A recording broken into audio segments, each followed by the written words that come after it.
Every day, NATO's air forces are on watch to keep the skies above us safe. Sometimes they detect suspicious activity near NATO's borders, and so rapidly launch fighter jets to approach the unknown aircraft and investigate.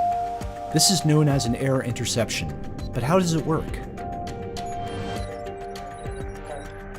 First, civilian or military radars detect an aircraft that isn't transmitting an identification code, a unique identifier that can link the aircraft to a filed flight plan, or help military aircraft determine friend from foe.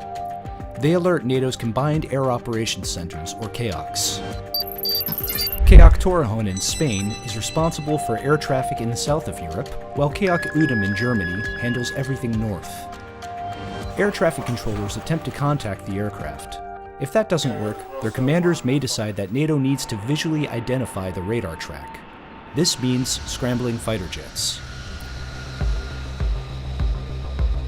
The scramble could launch from one of the more than 32 air bases throughout NATO where allies keep fighters on Permanent Quick Reaction Alert, or QRA status, which indicates a state of high readiness.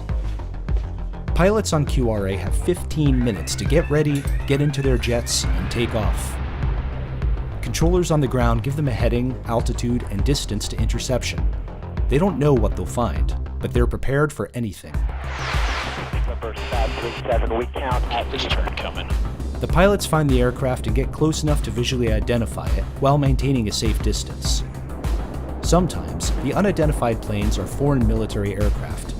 For example, Russian jets passing near NATO airspace routinely and dangerously ignore communication from air traffic controllers.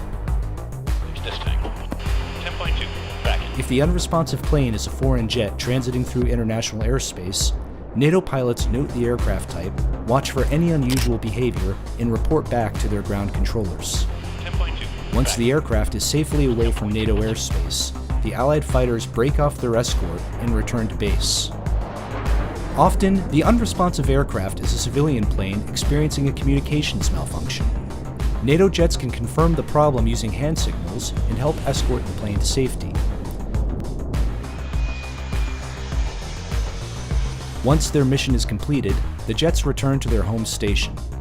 Allied pilots are on call 24 hours a day, 365 days a year, ready to keep NATO airspace safe.